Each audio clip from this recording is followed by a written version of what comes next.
Alright, so what I'm going to be doing in this video here is showing you how to set up your Klaviyo welcome flow to convert the highest percentage of cold traffic going to your store and generate the highest amount of sales. Alright, and this is going to be more of an advanced, in-depth tutorial on the welcome flow versus most of the videos that are on YouTube about this topic, which are mostly about, here's how to set up your first Klaviyo welcome flow.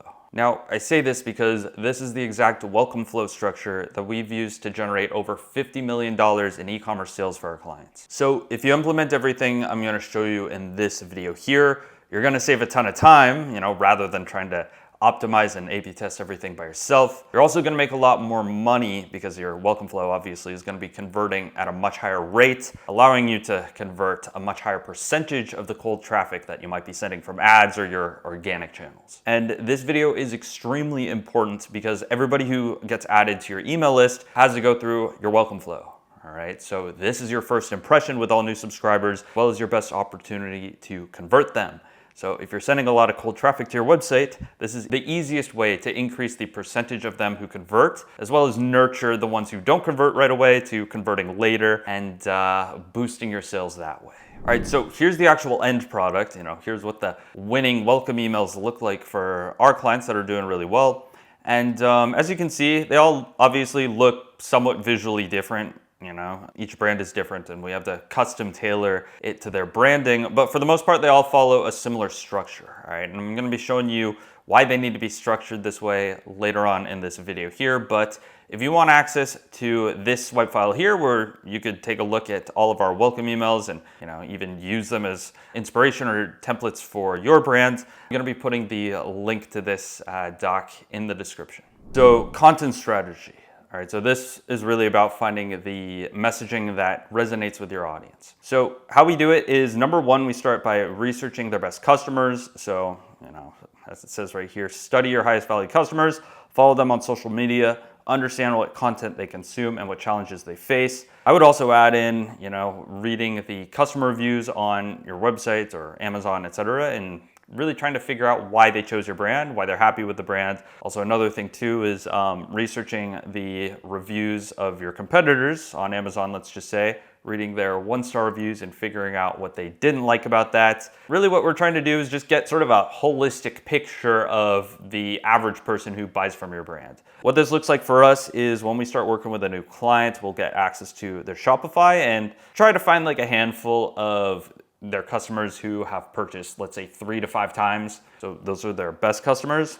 And then we might try to find them on social media, sort of get an idea of what type of person that they are. Number 2 is going to be creating content avatars. So write detailed customer avatar documents, reference them when creating content angles, headlines, and offers. Doesn't need to be anything too crazy, just, write out who this person is so that you and your team are all on the same page as far as, what type of person are we speaking to, rather than just writing super generic copy and, using content angles that nobody really cares about, all right? And then number 3 is gonna be developing content hooks. Write 3 to 5 hooks based on your research, test them to find what resonates most with your audience. All right, so when somebody buys your product, they might be buying it for a few different reasons. So what we're essentially doing here is just finding out, and usually what happens is there's 1 or 2 main reasons that they care about a lot more than the others. The others are sort of nice to have, but we wanna find the 1 or 2 that makes people, continue. What are they actually searching for in a new brand versus you and your competitors? So to give you sort of a real life example with a supplement brand, for instance, one of the brands that we work with, their customers buy it for a few different reasons. So number 1 is sustainability, like the sustainable packaging. Number 2 is it tastes good. All right. Number 3 is it's all natural ingredients. Like there's none of this artificial additives like the red 40 or whatever. And then those would be sort of the main 3 reasons that just off the top of my head. So what I would do is just write out 3 different hooks for different campaigns. And we might send out all of these different campaigns as an A/B test, or you can send them as 3 separate campaigns. And then you'll be able to see which of these campaigns perform the best. And every so often, you're gonna find one that really resonates. And you're gonna see this show up in the place open rate, click-through rate, etc. Whatever sort of has an outlier performance, generally speaking, that's going to be the hook that you want to focus on, continue testing it to make sure that it's not a fluke, etc. Once you find one that consistently, hits with your audience, that's going to be your focus for the vast majority of your emails, all right? So that's going to be when you're including customer reviews in your emails. Focus on the ones that talk about specifically that point. So for instance, with that supplement brand, it's going to be the no artificial ingredients. All right, so include real customer reviews that talk about that, just as an example. Anyways, it goes pretty deep, but I mean, you don't really need to go that deep, at least at the beginning. Just what I'm trying to say is just start out with an idea of who the person who consistently buys your products is, and then test out different sort of angles of marketing to that person. And then over time, you'll notice a pattern. Planning your email sequence, what should go into the actual emails. So email 1, you want to focus on delivering the sign-up offer, introducing the brand briefly and thanking them for joining. Email 2 is going to be the brand story. You could also do social proof. We have tested that out, and putting social proof in the number 2 slot does also improve performance for some brands. But brand story works fine here as well. So brand story, just repeat the offer plus tell the brand story. What is this brand about? Why was it started? How's it different from competitors? Email 3, social proof. What you want to do here is just prove that the product actually works and that the brand is legit. Showcase, customer reviews, testimonials, highlight best-selling products. Email 4 to 6.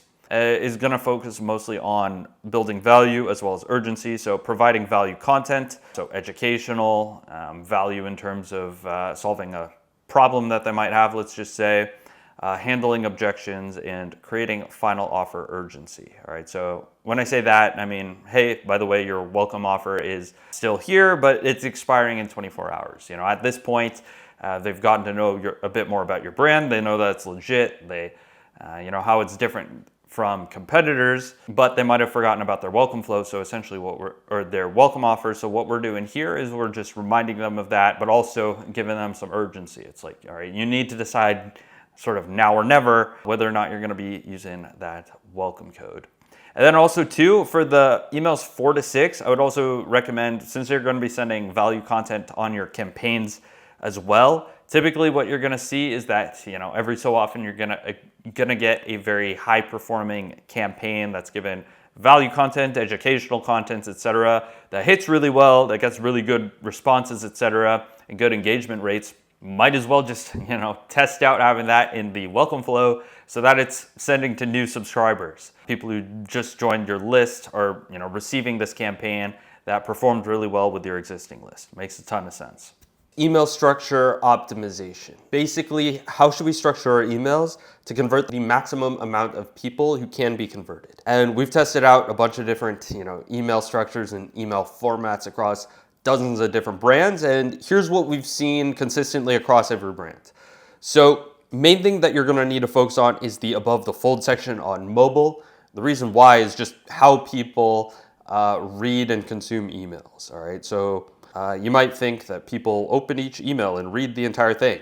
And the reason that I say that is because most of the brands we work with, they have this misconception that like every part of the email is equally important, which isn't true. So essentially how it works, how people scroll their emails is they open their mail app and then they're scrolling through until they find a subject line or a brand that catches their attention. So for instance, subject line doesn't really matter if they're obviously a repeat purchaser of a brand. So they're going to scroll through until they find something that catches their attention. They're going to open that, and then either if the top of the email doesn't catch their attention, say they see an email and it's just not relevant to them, then they're going to scroll away and continue scrolling their inbox. So essentially, obviously once they click the email, that above the fold section is very important to either A, keep them reading, or B, give them all the information that they need where we can send them to the website without them having to scroll the rest of the email. All right, so that's how we should be structuring the email. So above the fold section, which is where 80% of the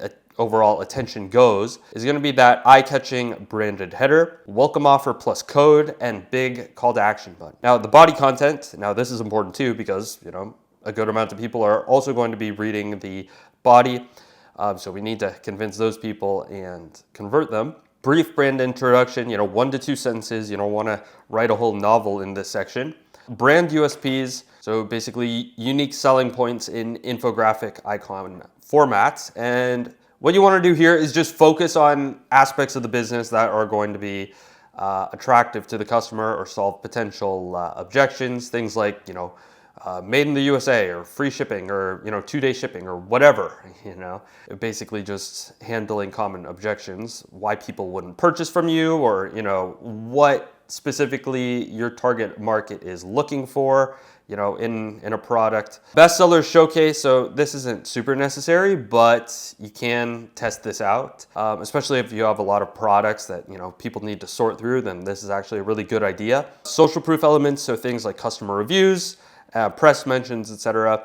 And then second, call to action button. All right, and this is to get another opportunity to convert people who didn't convert at the top of the page. They needed more info, so you give them more info with this body content, and then try to convert them again with a second CTA. All right, testing framework. What are the highest leverage variables that we can test? So the offer obviously is going to be the most important. So what you want to do here is test out different types of offer, values, and thresholds. And the most common ones are going to be the percentage off versus dollar off. Free gift with purchase is also an option. However, this one is definitely more circumstantial, as well as, there's different platforms that offer different, offer types, things like cashback.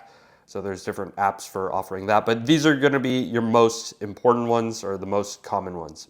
Design elements, so testing different creative, plain text versus design, and call to actions. Sequence orders, so test sending the emails in a different order. And we've done this with several brands. First one that comes to mind is testing out the social proof email, in the number 3 slot versus the number 2 slot. And then swapping that out with the brand story email. Sometimes if you send the emails in a certain sequence, people will convert more overall that way. And then another one that comes to mind too is for this 8-figure brand, we had the welcome offer reminder in the email number 7 slot. So we set up a conditional split to A/B test that. And then we put the welcome offer reminder in the number 4 slot. And that actually performed better by a factor of 3. So that'll give you some ideas of how to sort of arrange these tests. Subject lines, so testing different angles. So, testing out curiosity angle versus direct, things like your welcome offer is expiring in 24 hours versus a more curiosity, trying to get them to open the email. And then body copy, so testing out different hooks, messaging, and length of the copy. All right, so how do we actually build the flow in Klaviyo? So first is the setup. We need to create the flow in Klaviyo. So go and select welcome series and use that as the template. And then we're gonna configure the trigger and the filters. So what you wanna do is set the added to list as the trigger with has not placed order as a filter. So let's basically place order 0 times since starting this flow. And then what you're gonna wanna do is design the emails, and we use Figma for this, but create 6 emails in Figma, and then what you could do is upload them into this welcome flow here. And then you're gonna wanna make sure that you're using proper timing. So a good place to start is 0 days, meaning it sends immediately. 1 day after email 1 is when you're gonna send email 2. Email 3 you send after 1 day. Email 4, 2 days. Email 5, 2 days. And email 6, 3 days. And then add segmentation splits. So you want to segment based on browsing behavior, interaction with emails. This is going to be a little bit custom to each brand, but that's how you segment the welcome flow and tailor the messaging to each segment.